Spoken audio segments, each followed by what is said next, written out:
is there a way to be successful and still have some vices? We're talking about a vice. What is a vice? A vice is something that you can't control, that has control over you. So it's not that you can't be successful. It's just what level do you want to be successful at? How do you deal with stress, and how do you suggest others to deal with it? Working out is probably the main tool and the easiest tool for everybody. There's no way you can be stressed out when you're in a high peak performance state. It's impossible. Proximity to success will change your life more than any amount of discipline. Discipline is hard to do, but when your environment carries you, it's going to be very easy to be successful. Everybody wants to know, man, I want to be successful. What do I do? It's not what you're going to do if you're still taking back steps. Everybody's life is 2 steps forward, 4 steps backwards. Let's stop taking the back steps and you will naturally elevate to baseline. Once you get to baseline, then that's when you introduce the new things. I had a mentor once, and part of his program was you get this app, and every 30 minutes you got to write down what you did the previous 30 minutes. He said, I just want you guys to see how much time you fuck off in a day. Mm-hmm. And it was amazing to see how much time I literally wasted. Why? Because we... All right. Episode 3, Parental CEO podcast. I got the one and only Gang God Goldie in the building. You know, thanks for having me. No, I appreciate it, man. You know, we had a little technical difficulties with the first episode, so we had to run it back, man. Yeah, you know, that's life, though. That's life. You know, if you waiting for everything to go perfect, man, you're going to be real disappointed. That's true. So it's about being resourceful. When things happen, how can you roll with it? Do you sit there, get depressed, get stressed, or do you just try to be resourceful and turn into action mode? How can we fix it? You know, I was talking to my girl.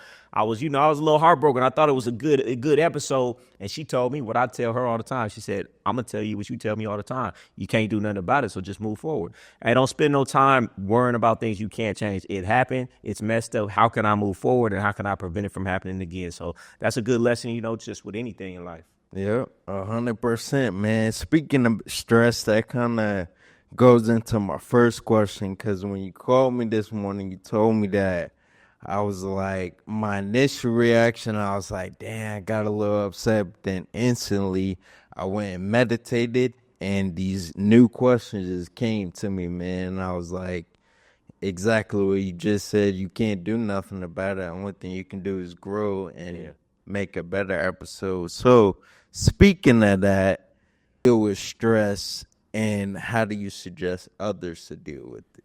I mean, I think it's real important to have multiple tools to deal with stress, right? I use meditation as one thing.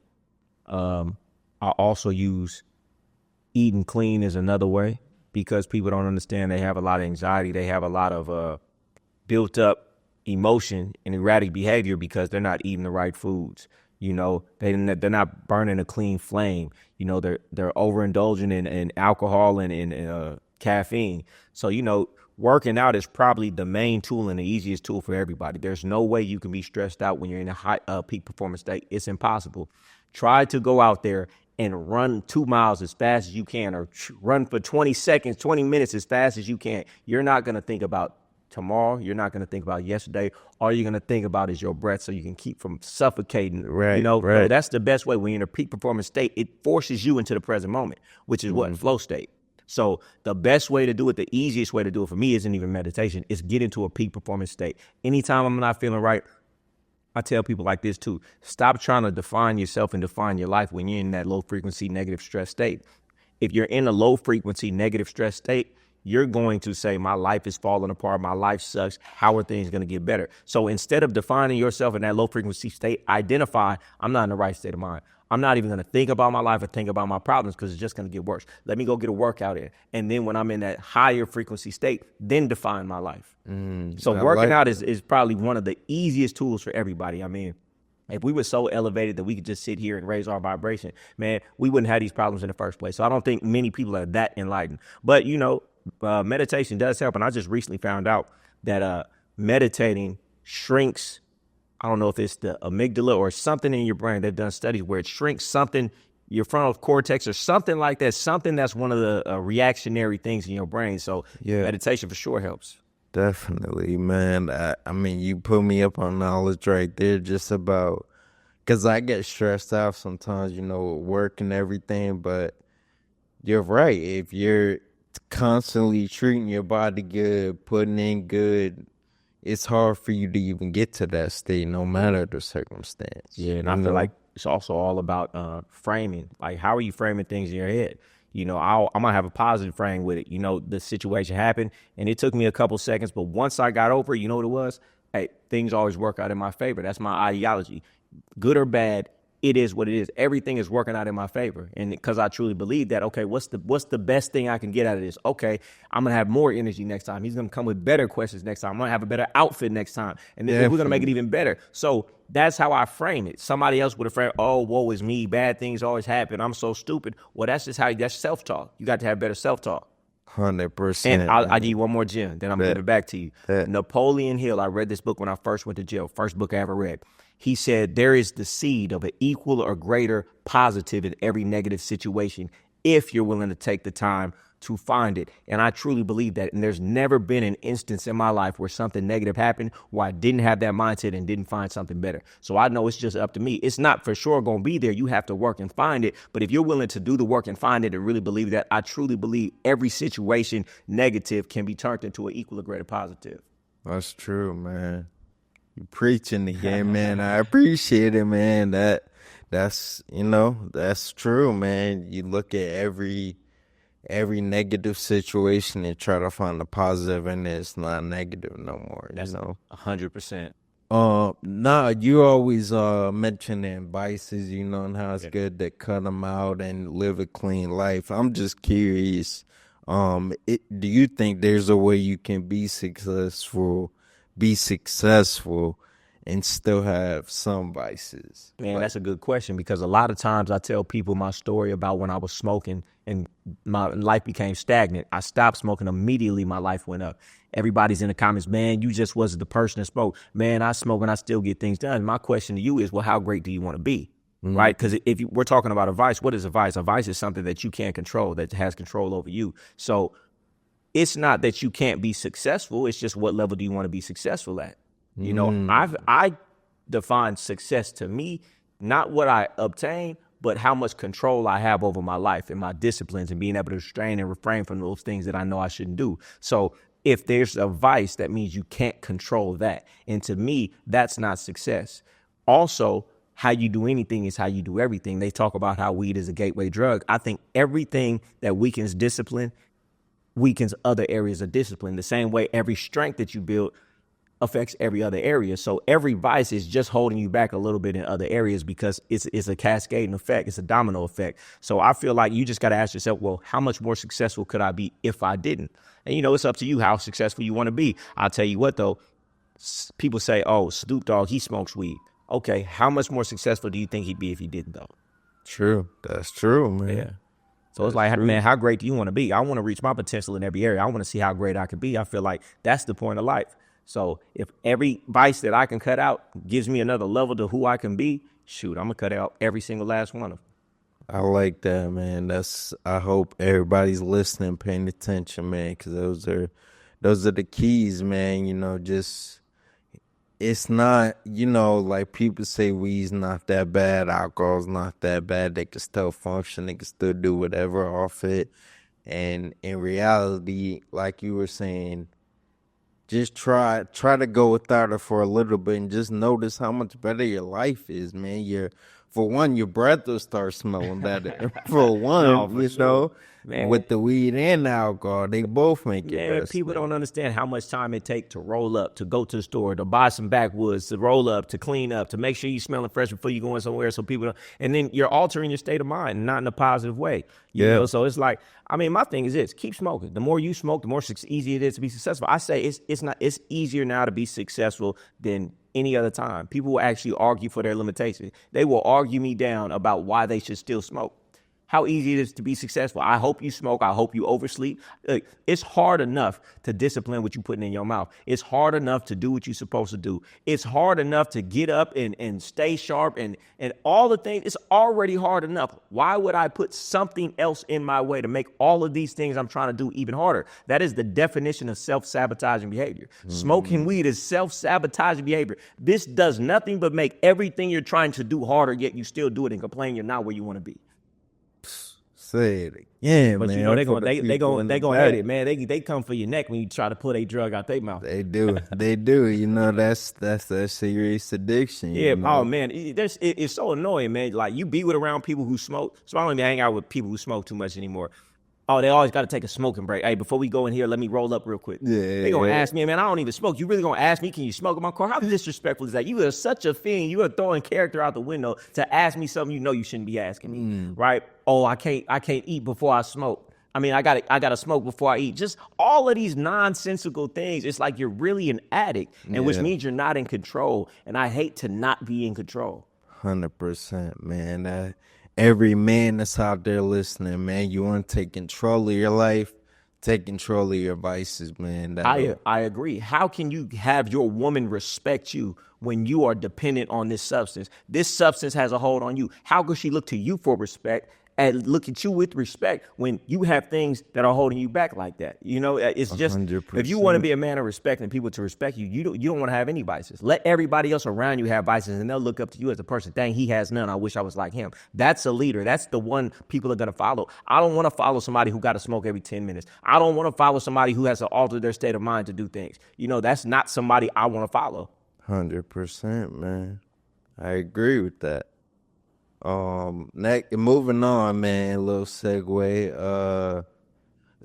It actually goes because I heard you speaking about like getting to a baseline, like cutting all that out, and then you're at a baseline, and you can grow from there. Yeah. So, go ahead. The question was, just and you can just build on it. Just describe ways to get yourself back to baseline and tips to stay there and keep growing once you're there. Okay. So, I do a lot of coaching, right? And so everybody pretty much has the same problems. They want to get their life better. They want to get to the top. So they want to know what do I need to do?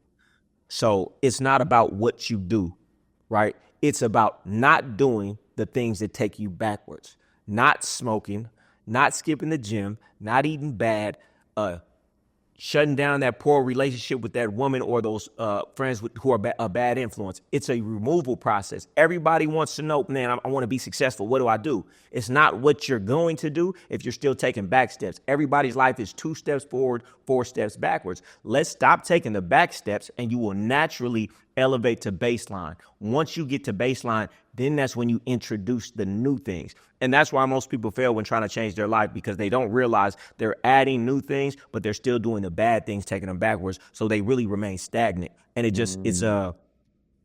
it's not encouraging when you're doing a bunch of new things and you still see yourself in the same place. So you stop. But if you just stopped doing the wrong things, stop the vices, stop skipping the gym, stop doing all the things you know. Stop getting on the phone with that negative friend. Stop going to that club. Stop drinking. Stop going out to that place you know you shouldn't be. Stop going to the, if you go to the strip club and got a habit in there. I'm not saying the strip club is bad, but if you got a habit, stop wasting your money on things you shouldn't waste. If you just stopped doing all the wrong things, your life would elevate. Then once you get to that elevated state, now let's introduce new things, new skills, new habits. You understand? But it's a removal process first. And I truly believe that. 100%, man. 100%. Speaking of like baseline, what would you say? Damn, what was the question? All right, never mind. You can restart. We're not live, so you can just say it again. But I ain't even have it written down. It's just something that popped in my mind. I'll come back to it if it comes back. But let's see. Moving on, we're gonna talk about relationships and girls a little bit. Okay. So, and this is, I got a friend. I ain't gonna put him on blast, man, but I feel like the woman he's with is just holding him back. She doesn't really do anything to uplift him, and I told him that to his face, and his response was like, Nick, you're gonna have to put up with something from every woman, like you pick what you want to deal with. Every woman comes with something. What would you say to I would say, that? He's like most dudes who have been programmed by the media, happy wife, happy life. Oh, you're going to have to deal with something from every woman. I would say you don't. I would say you don't. I would say a woman is going to do what you allow her to do. Everybody is going to do what you allow them to do. So if you allow certain treatment that you don't like, if you allow it, she's going to keep doing it. If you didn't allow it, two things are going to happen. She's going to leave because she can't do it, or she's going to conform because she wants to be with you. You know, I'm not allowing a woman to do anything that I don't like, that's not up to my standards. I don't think, it goes back to what I was saying before. It's all about mindset.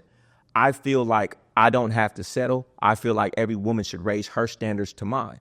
And if you can't catch a woman who's at that standard, then you need to raise your level. See, a lot of the guys will put up with things that they don't really like because they know that they probably can't get another woman. So they stick with this one and accept poor treatment.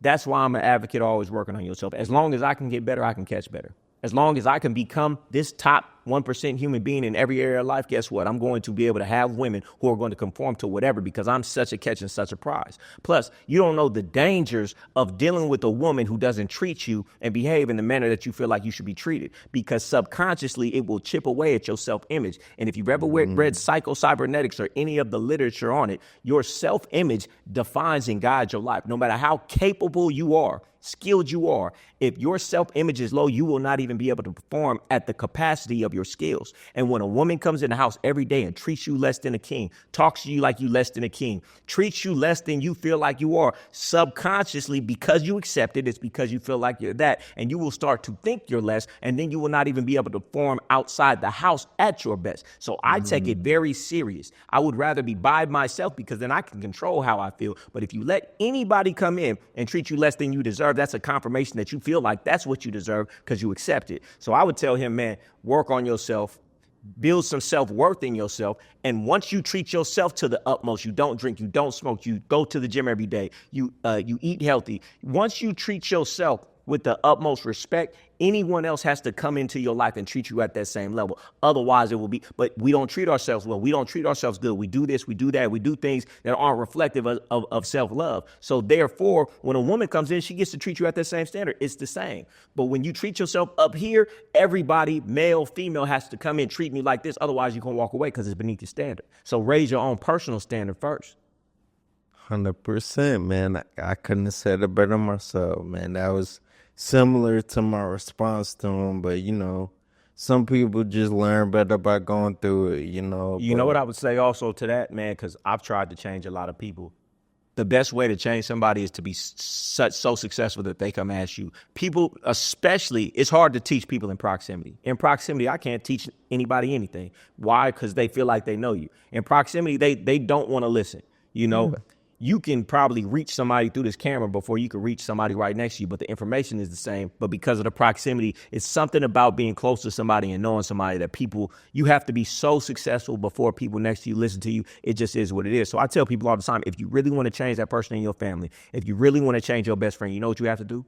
Stop trying to change them and put all that energy into changing yourself till you get to such a high level that they turn around and come up to you and ask you for help. Because that's the only way you can help somebody anyway, when they want the help. You can't tell somebody what to do. So what it is I got to become so successful in all of these areas, in all these core areas, that it's just so obvious that they turn around and say, hey, help me. That's when they could be helped. So the only way you can help other people, man, is to be super successful. Say it again, man. Say it again. Speaking of just being lonely and focusing on yourself, what are some tips because that's something, honestly, I'll be vulnerable, that's something that I struggle with. Like, I don't love being alone, but I don't have a problem with it. But what are some tips or some advice you would give to people that really need to be alone to work on themselves, or just, Yeah, man, for me, I lived in a lifestyle where I had multiple people around me for a regular basis, so I couldn't wait to get by myself. So I coveted my alone time. But I would say, it all starts with self-love. And if you love yourself, you'll be okay being by yourself. I mean, people don't like to be by themselves. The same reason people have a bunch of vices, the same reason people watch TV and scroll mindlessly on social media and do all of these things. It's distraction from our own thoughts. We are running from that voice inside of our head. And that's what everybody is running from. So if you can learn to deal with that, go through the uncomfortableness of hearing that voice, hearing all the things wrong that you know you need to be doing, really being able to sit with yourself long enough that you overcome that, just think about how powerful you'll be. Because most people can't. That's why people drink, why people smoke, why people are in relationship with not only women and men that they don't really like, but and have friends that they know aren't good for them, because they are so weak internally. They do not want to sit by themselves and have to hear that voice in their head. So if you can be the top, probably less than 1% who can do that, who can overcome that, how powerful will you be in the world? And let me tell you something else, because I am one of those people. Do you know what happens when you're so happy to be by yourself? When you feel so fulfilled by yourself, you are never alone. Why? Even if I wanted to be alone, it would be so hard, because people are always attracted towards me. Why? Because it's something inside of myself that everybody's missing. Everybody is, and what's inside of me overfloweth. I love myself so much. I'm so self-fulfilled. I'm so fulfilled on the inside that people feel that energy, because that's what everybody's looking for. That's why they drink. That's why they smoke. They find it in a bottle. They find it in sex. They find it in the drugs. They find it in scrolling on Instagram. But they can find it in a person energetically when they see you, and when they meet you, they see that you need nothing. And because you need nothing, you'll get everything. And everyone will want to be around you. Women will feel that energy. Men will feel that energy. So it's really just understanding what I just said, the reason you don't want to be alone, overcoming that, understanding you're going to be uncomfortable. Why? You need to hear that voice in your head, because a lot of times it's uncomfortable because you're not doing what you're supposed to be doing in life. And that voice is going to tell you. So guess what? Sit down, listen to it, work in those areas, get better in those areas, learn to control that mind with meditation and different things. And once you become at peace with being by yourself, loving yourself, knowing yourself, enjoying time with yourself, guess what? You will radiate such energy that everybody's going to want to be around you. And then you can choose not to be by yourself, because everybody's going to want to be around you. Agreed, man. Agreed. Speaking of that, this is just like an add-on question, but I know it varies with people and everybody's different, but what would you say is like a realistic timeline for somebody that's trying to get to baseline and then continue to elevate themselves? A realistic timeline. Well, it's going to vary for different people depending if they stick with it, but you can literally change your life in 3 months. You can be on a completely different path in 3 months, and within a year, if you don't take any back steps, if you don't take any days off, if you don't slip up, in a year's time, your life can look unrecognizable than it looks like today. And I've done it multiple times. When I cut out all the wrong things, when I structure my day, when I'm not fucking off, when I'm not doing the things I know, and I have a strict schedule of only the right things and none of the wrong things, not only does my body change in 90 days, not only does my life change, things start happening for me positively. So I know you can 90 days on a strict blueprint, you can change your life, and in a year's time, it could look unrecognizable, where people can look at you like, damn, did you hit the lotto? What happened to you? I promise you, it's just we waste so much time in a day. We do so many wrong things. When you really, I had a mentor once, and a part of his program was, you get this app, and every 30 minutes, you got to write down what you did the previous 30 minutes. He said, I just want you guys to see how much time you fuck off in a day. And it was amazing to see how much time I literally wasted, and how much time in the day there really is. It's a lot of time in a day. That's why people like Elon Musk can have $3 billion businesses. Jeff Bezos could do as much as he could do. And the average person out here can't barely hold down a job. Why? Because we just haven't been taught time management. So I would just say, if you really want to change your life, you just have to get the right blueprint and learn how to stick to one. If you just wake up haphazardly and do whatever you want, you're not going to be successful. You have to wake up with a blueprint aligned with your goals. And I got that in my program, not only just for life goals, but also for fitness. 90 days with the right macros, fats, proteins, carbs, the right workout. 90 days, you can change how you look drastically. Okay, I'm looking forward to that, man. I signed up for the program, so that's something I want to do within myself for sure. No, oh man, it's one of the best things I ever did in my life. But man, I'm looking forward to it, man. All right, so moving on here, another question. Because you talk a lot about, women respecting you and things like that. I'm curious to know, is there a way to gain respect from a woman after a relationship started and you might have done things throughout it to lose her respect? Can you get it back? Can you gain the respect back of a woman who you lost respect from? Like she lost respect for you. This is what I say to that. You can, but why would you want to? It's too hard. Throw the whole chick away and get another one. I had a mentor one time, man. I was going through it with a woman at the time, and I was like, man, I'm trying this, I'm trying that, I'm doing this, I'm doing that. And he told, it wasn't that she lost respect for me, or maybe she did, but either way, I couldn't get her to be who I wanted her to be. And I said, do you think it could work? He said, Goldie, it could work, but it's going to take so much out of you. That's probably going to be the only thing you're going to do the rest of your life. And your business is going to suffer. You're not going to be able to do it with another woman if you wanted to do it. It's going to take so much out of you. Why don't you just use that energy and go get you another woman? So I would say the same thing. Once the respect is lost, it's gone. It's going to be very hard to get it back. Now you can get it back, but the time and energy that it would take to get it back, why would you just not go out there and get another woman and come in with that respect, know what you did wrong, don't do it wrong with her, and maintain that respect? Because a woman is always going to remember what you did to lose the respect. So you're going to have to work double time and overtime trying to get it back and put the pieces back together. You're better off learning from your mistakes, understanding the damage you did. And the next woman you get, she's going to see you with respect, and you're going to maintain that respect because you're not going to do those things, right? And I'm not going to put it all on women. Yeah, maybe you should try to get it back, but at the same time, it is what it is. These women have a reason to have lack of respect. She gets to talking to you crazy. She's not holding the same respect she used to hold for you. She has a little attitude. Why? For multiple reasons. Well, one reason is when you got with her, you put on a front. You put on a fake. You acted like you were this. You opened her door. You made it seem like you were doing this and doing that. And by the time that front came down 3, 4, 5 months down the line, she wakes up one day like, I've been bamboozled.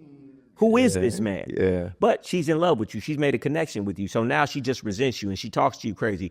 And she should feel like that because you lied to her. You didn't keep it real with who you are. So then that's where the situation is. And the man says, oh, she doesn't treat me with respect. Oh, she's tripping now. Well, you're not who you presented yourself to be. And she has every right to be upset with you. And then the other reason is a man makes a commitment to a woman. You say, I'm going to be with you and only you. Then you go out and you're with somebody else. And then when somebody asks you about it, you don't tell the truth, right? So not only are you losing respect because you're lying, because you only lie to somebody that you're scared of, and you lost respect because you're not a man of your word. You said you were going to do something that you didn't, and when you didn't tell me. But what type of man can gain respect when he's moving around like a broad?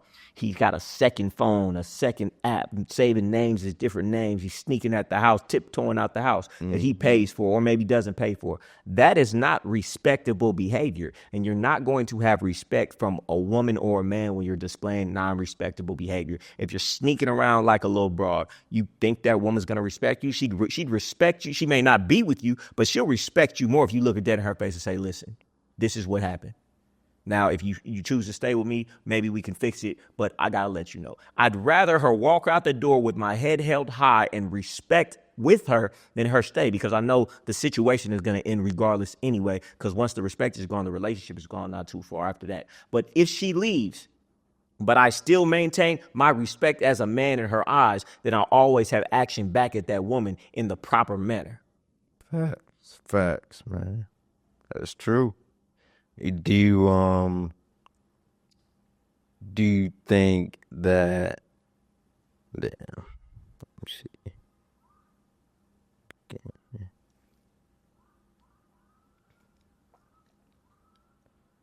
Oh, I was just gonna say, piece of advice from my mom, man. Trust and respect is like toothpaste. Once you squirt it out the tube, you can get it back in there, but it's damn near impossible. Hey, that's a good, Hey, that's a good one. I haven't heard that. Yes.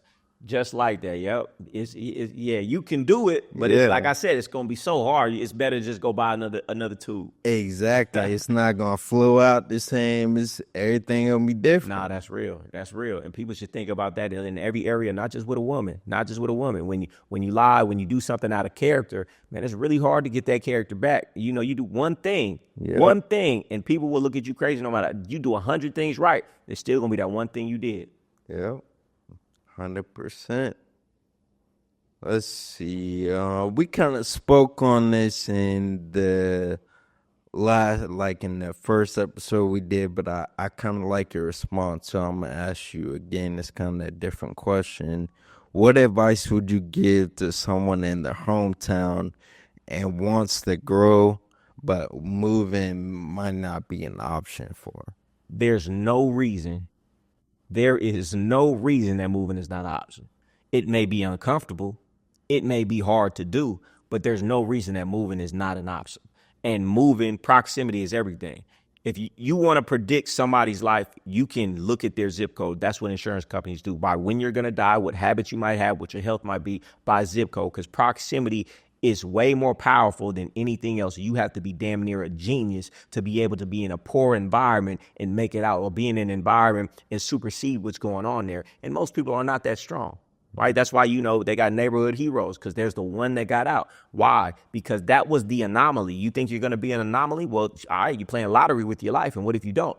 Yeah. I tell people all the time, get the cheapest apartment or even the cheapest rent a room in the best city, in the best zip code in the country. Your life just by proximity will change. That's just how, just do the studies on it. Just trust me. If you want, proximity to success will change your life more than any amount of discipline. Discipline is hard to do, but when your environment carries you, it's going to be very easy to be successful when everybody around you doesn't drink, when everybody around you is going to the gym every day, when everybody around you is talking about business, when everybody around you has a supercar. Then your environment will naturally bring you up, just because in proximity, just by your standard, it will force you and pressure you to be like that. Same when it's negative.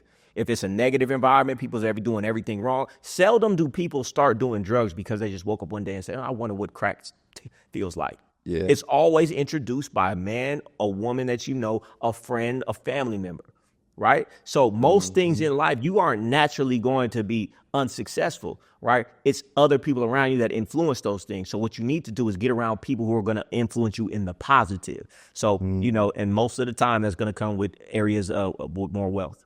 Not always, but sometimes.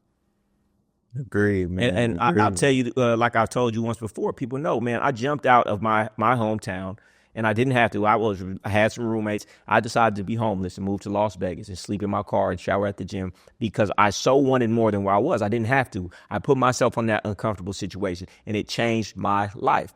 And now I go back and I see people in the same place they were. I have a brother, he just got out of prison, did 12 years at the age of 17. And I tell him all the time, hey man, you're really not missing nothing. You're going to come back and see people in the same place they were since you left. He came back and he said, man, you weren't lying. It's people doing the same thing that they were doing. That's just how life is. You have to force yourself into those uncomfortable situations. I took my son, I have full custody. I took my son across the country to live with only me in a place where we have no family. Most people wouldn't have done that. Most people would have said, oh, well, his family is here. I understood. You have to do the things that are uncomfortable. What is uncomfortable? That's the place that you grow. If you're in your hometown, if you keep doing what you've always done, you're going to keep getting what you've always got. To get something different, you have to do something different. So sometimes you need to do something so different that it shatters that paradigm, it shatters your reality, and it forces the universe to bring something different into your life. I like that, man.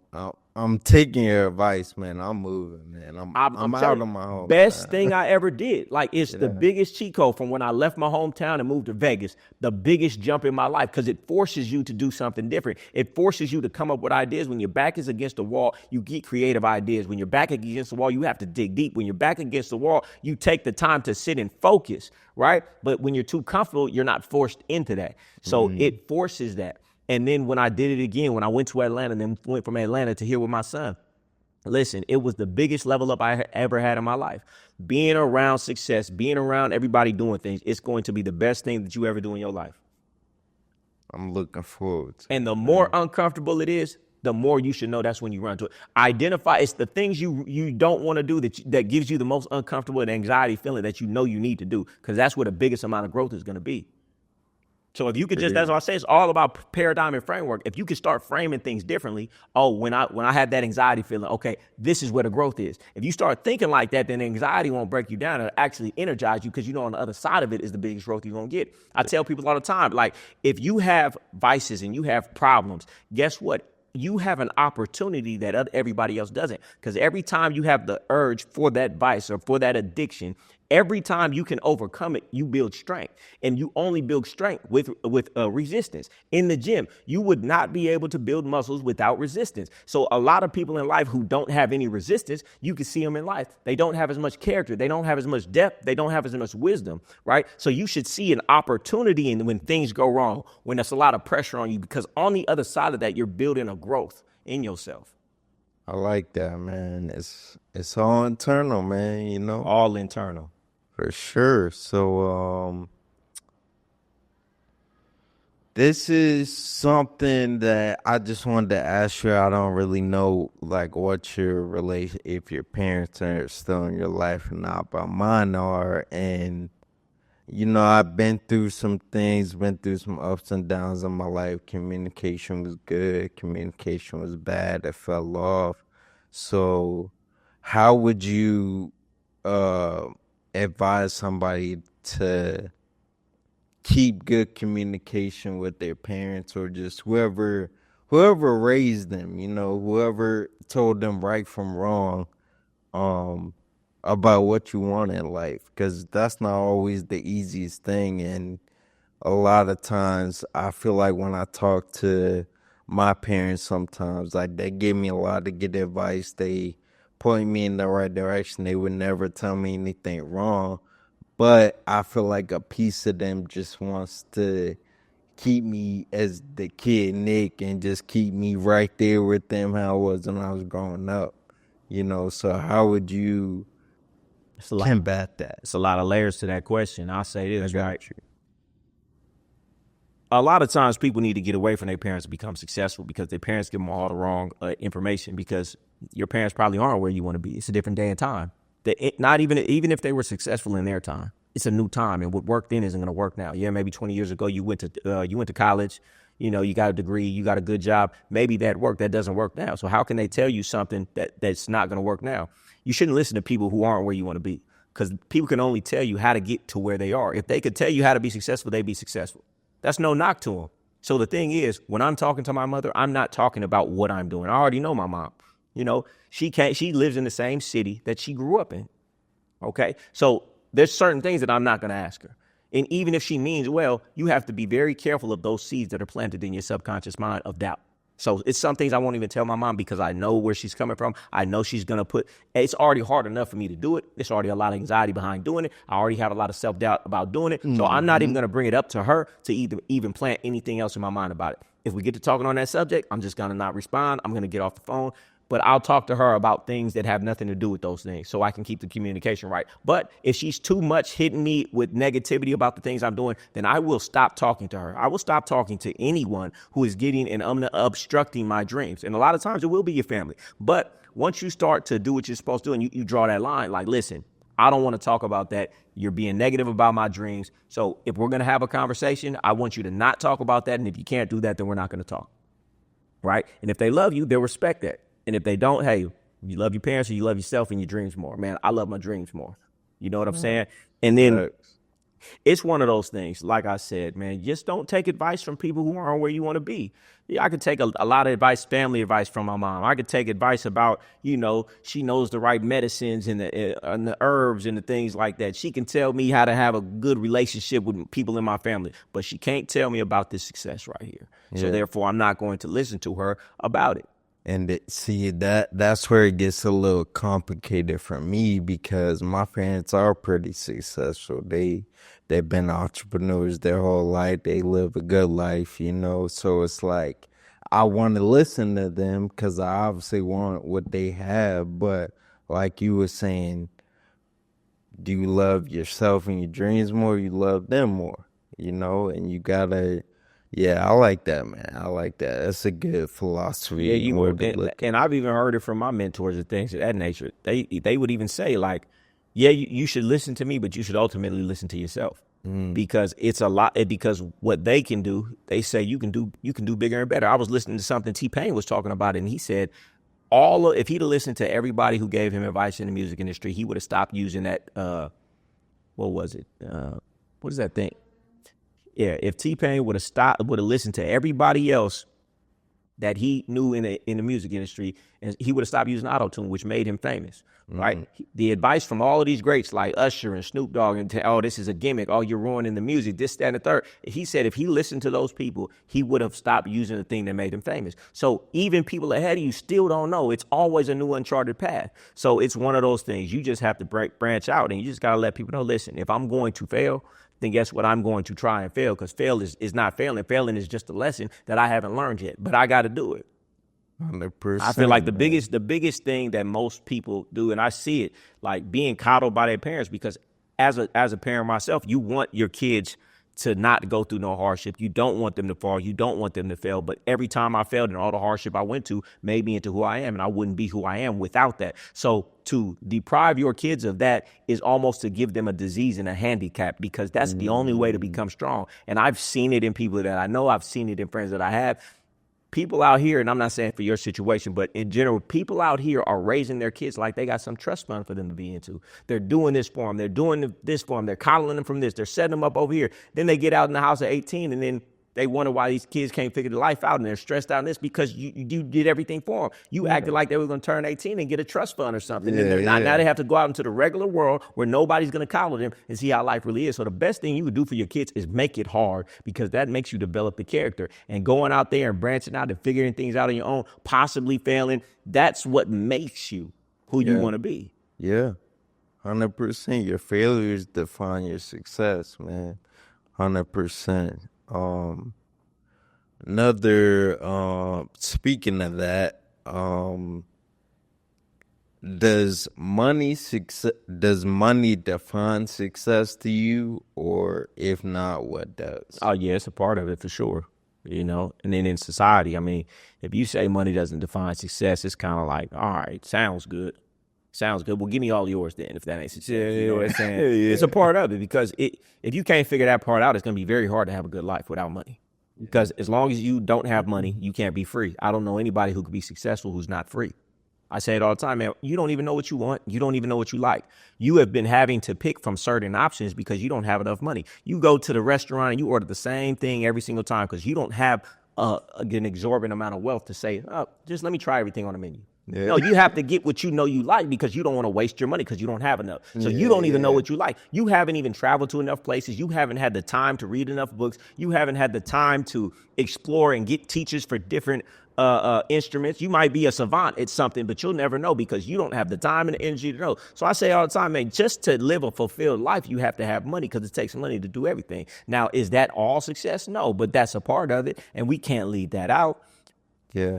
And another part of success to me is being able to control your destiny, being able to start with nothing and know how to build out a blueprint to success in whatever area. Okay, I want to be good. I want to learn a new language. I want to learn this instrument. I want to do this. Being able to control your destiny and having that control in yourself, I feel like is the biggest success. That's why people who just have money and they've been given money, hit the lottery, or have rich parents, they're not as happy in life, because until you can learn to do that, that's probably the most important, most fulfilling thing, is being able to know that I have the capability to do anything. I can lose it all. I know how to get it back. I can do this. I can do that. So I feel like having control of your life is probably the most beneficial thing that you would say, okay, I'm successful because I can control my destiny. 100%, man. 100%. Let's see. This one is kind of like it varies. It's just we some blacks, young, successful men. We getting money, and I feel like only people that get money can answer this. So I'm gonna ask you, what do you feel like the best time of year what is the best time of year to get money? The best time of year to get money is whenever you're feeling at your best. I don't believe in anything. Like, I don't believe in recessions. I don't believe in, this is the high time. I don't believe in, this is the time that everybody got their taxes back. Yes, these factors do matter, but the most determined factor is me. How I'm feeling, how hard I'm working, how much work I'm putting in, how much research I did on what I'm doing. I don't like to feel like anything is out of my control. And I feel like that's one of the biggest things to be successful. I heard a guy say it, and he might have been using a word that most people haven't heard or think the word means something else, but he would say, One of the biggest causes of failure in life is mysticism. And he defined mysticism as the thought that something or someone has more control over your life than you. The president don't, the recession doesn't. I control my life. So I've made more money during recessions, or when everybody said, oh, man, nobody has any money, than any time. So I don't listen to anything. I know at any given moment I can make the most money as long as everything is on point.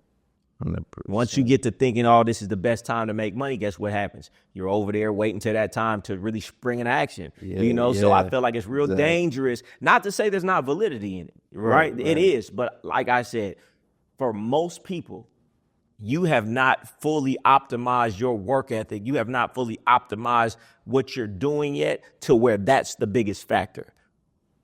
Definitely, man. That's a good way to look at it, good perspective on it, because, I tend to think, like the winter time is kind of like slow for most businesses. I actually was really gonna pump the podcast like last one there, but it got cold in Charlotte, man. But that it goes back to me internally. I should just push through it and been more determined about it, and it didn't matter if it was cold outside. It didn't matter what time of year it was. I think it's a lot of things we tell ourselves, and we all do it to convince ourselves to do, to do less. I'm always trying to convince myself to do more. I really feel like doing more solves everything. Things ain't going right, do more. This ain't working, do more. Do more reps, put more hours in. I feel like doing more is probably the key to everything. Not do less. I don't know when doing less ever got you ever going to get you what you want. Yeah. But we'll convince. Hey, it's a mind game. Our mind will trick us into believing that, though. Mm-hmm. Yeah, for sure. Let's see. So remember in the episode yesterday, towards the end, I kind of switched it up to kind of more fun questions. So I'm gonna do the same with this.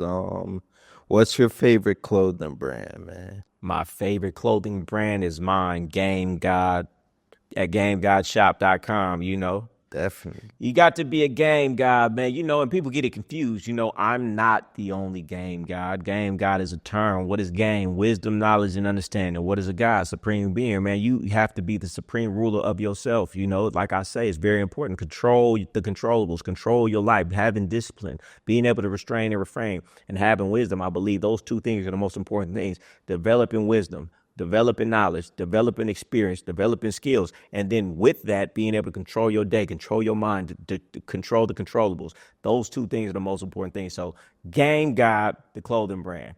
Hey man, they want me to mention they want me to mention them online. They got to pay me. You know what I'm saying? Figured you might say that, man. I respect it, man. And that hoodie, I'm waiting on mine. I got you. Fresh. Let's see. This is a two-part question, and I'm gonna ask the second part first because it kind of segues into the first part. But do you skip breakfast or do you eat breakfast? I skip breakfast. You skip breakfast for the most part. Yeah. What I'll do, I'll wake up in the morning and I'll get a shake. There's a protein shake, then I head right to the gym. I like that. They say you should, as you shouldn't, man. Me, I don't really believe in none of that, man. I believe in what I believe in. I believe in whatever you think gonna work. And to me, it's just easier to get out the door fast. Just in the quickest way is to get a protein shake. Yeah. My body's been fasting all night. I want to maintain my muscles. Let me get some protein in and let me get straight to the gym before I change my mind and don't want to go. What so you like a morning workout kind of do? Morning workout, and really I can work out anytime, but I've just found, like I say, people, man, you got to know yourself. I know myself. If I don't work out in the morning, the chances of me working out decrease significantly throughout the day. And the longer the first is 25% less that I work out, then it goes to 50. Then the later it gets, the more less likely I'm gonna work out. Yeah, you just be like, I'll just do it tomorrow. Exactly. At 10 o'clock. So I try to just set myself up for success by knowing myself. I like that, man.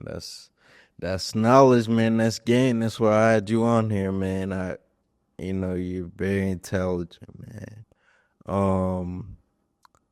You ever been on the jet? I have. You have. How do you feel like it compares to commercial? Man, commercial flying to me is like riding the bus. I hate it. It's peasantry. I don't deserve to be there. Yeah, And yeah. in getting a private jet, I will have one. Come back to this video because that's the only way I deserve to fly. Like getting the whole process of having to get to the airport 2 hours early, stand in line, check my bag, let them pat you down. Yeah. It's just exhausting. If you have an hour flight, you still got to go through the whole rigmarole of going through the airport. It's beneath me, man. So I said, you know what? If I don't like something, I got to change it. You know? Yeah, yeah, for sure, man, for sure. Um, Speaking of jets and travel, you don't have to go into specifics if you don't want, but what's the most you done blew on a vacation, on a good time? Probably like 50 grand. 50 stacks, I feel you. I'm not there, mine's like 20, Yeah. but And hey, when you're having fun, man, it can stack up real quickly. it can, man. You look up, you 10 grand in Man. by just sitting there. But I feel like, experience is what life's all about. To me, my life, goal is not to get money just to have money. My goal is to get money, one, so I can be free, do what I want, when I want, with who I want, in no way I don't. And two, to live a life of an adventure and experiences. So I'm not getting a bunch of money to hoard it. I'm getting money so I can spend it on doing things and experiencing life and just opening my eyes, broadening my perspective. So, I have a good time when I'm out on vacation, spending money, enjoying time with my friends and my family and, just seeing different things. 100%. Shoot, I'm trying to up that number, man. I want to have a $500,000 vacation. Half a ticket. But dog. what's more than that though? I want to make every day like a vacation. I want to live in the laps of luxury, with a water view, a waterfront view, and do the things. I want every day to be a life that I don't feel like I got a vacation. That's the ultimate goal. Preach, man, preach. Speaking of like saving and stuff like that and money, how do you feel about saving? Like And I have a real controversial perspective on saving. This is how I feel. I'm really not going to save until I get to a certain point. Everything up until a certain point, I just invested back into myself. Now, once I got to a certain point, then I started to save. But I feel like most people are saving such insignificant amounts that you might as well just put that money back into yourself and build yourself and your capability to make more money. 5,000, 10,000, 15,000. If you save it, so what? What can you, let's say you double it. Let's say you put it in the stock market and double it, which you won't. You got $30,000. What are you going to do with that? Nothing life changing. But $1,000, $2,000 on the right event, the right mentor, the right books could change everything for you. So I'm an avid person I'm going to invest in myself first before I save. Because you can never lose. You can never lose a self-investment. Yeah. I mean, the knowledge that I've gained through books and mentors and experiences and networking, you can't even put a price on it. There's not an amount of money that I would give you for that information back.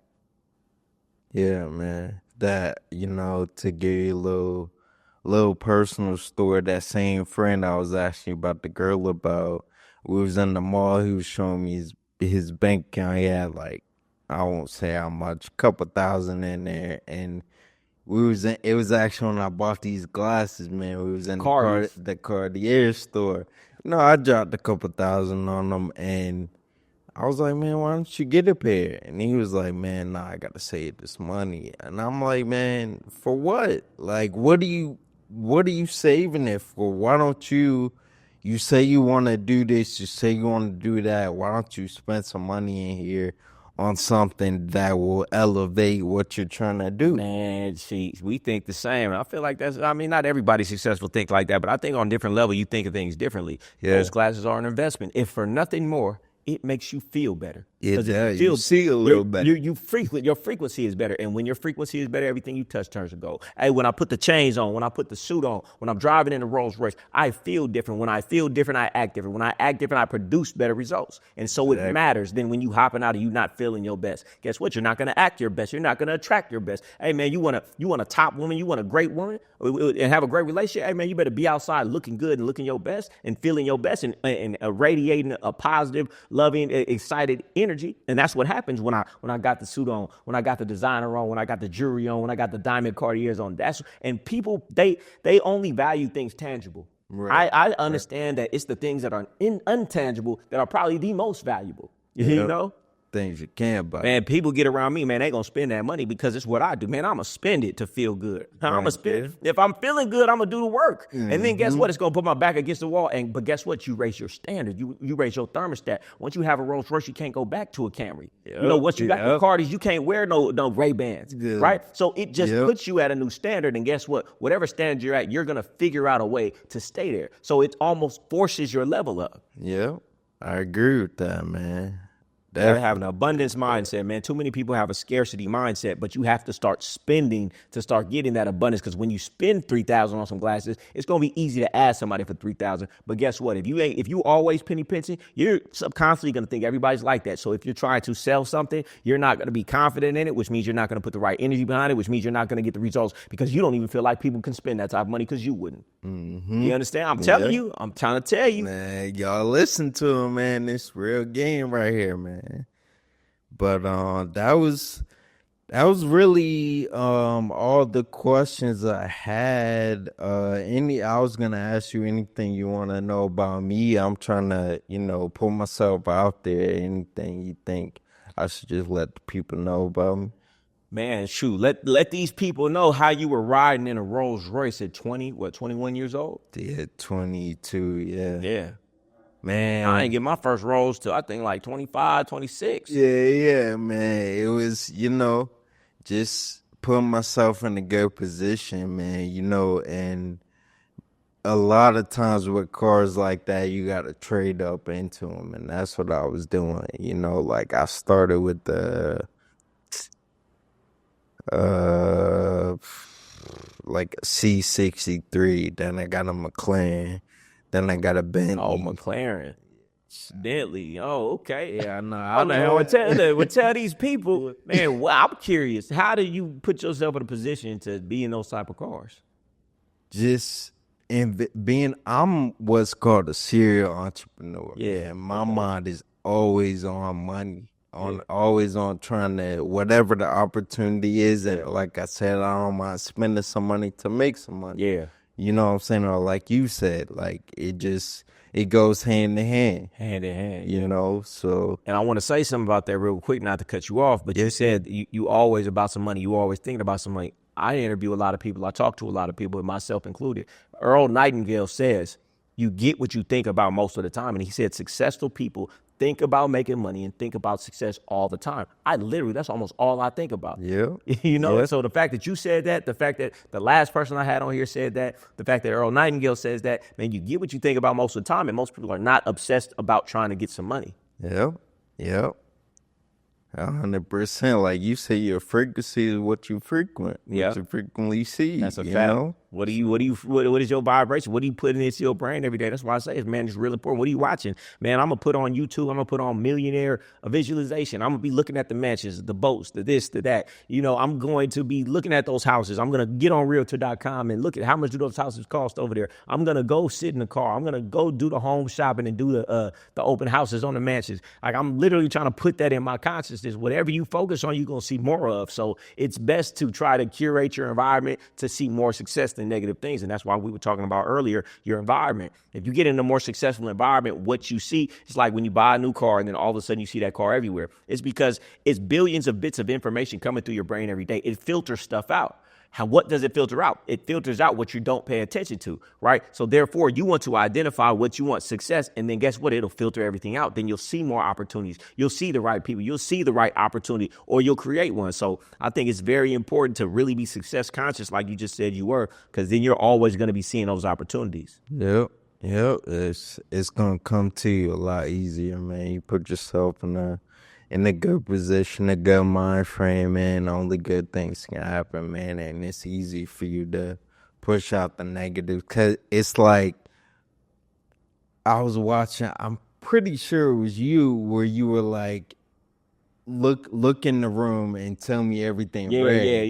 Yeah, and it's like that. Like, it's exactly the same thing. You know what I'm saying? The negative, you'll be able to spot it so easily. Yeah. That it won't even get close to you, man, because you'll be able to work around it. Man, that's a fact. That's why it's very important what you decide to focus on. And that's why I feel like when I wake up in the morning, I program myself with my day, with positivity, with the positive affirmations, with the gratitude, with reading something positive and putting wisdom into my brain. Okay, you can say what you want about it, but at the end of the day, what I'm doing is I'm telling my brain what to focus on. And that's nothing but success, positivity, and happiness, right? So I go out into my day, that's all I'm going to see because I just programmed the start of my day with those things. 100%, man. I think we're going to wrap it up there, man. This is a powerful episode. More coming soon, man. I was going to ask you, we can talk about it off camera. I want to tap in with more people because you were saying, like, the biggest way to grow, one of the biggest ways to grow. Collaboration. I'm telling you, it's probably one of the biggest cheat codes. And, a lot of people are starting to catch on. You're starting to see the bigger people and even companies start to realize, wow, these micro influencers, they have a big, great following. And that's almost better than marketing dollars that may fall on deaf ears because we know for a fact this demographic, we know for a fact they have a core cult following. Yeah, they're starting to make the transition too. So yeah, I'm gonna tap you in with some people to get you out there, man, because I like what you're doing. You're talking about positive things. You're talking about helping people, and it's one of the best spaces to be in when you can help people. And what happens when you help people? You reteach yourself. So you're by you helping people, you're doing them a favor, but you're doing yourself a favor because you're relearning and identifying and cleaning up what your ideology is about stuff. 100%, man. I couldn't have said that better myself. So, episode 3, Parental CEO podcast, Game God Goldie. Best guest I had so far. And look, it wasn't free for me to sit here and take an hour or two from his day. All this equipment isn't free. So like the video, comment, show love, man, so I can keep doing that. I can keep bringing successful people to y'all through my channel. So episode 3 out. I appreciate you having me on. Appreciate it, man.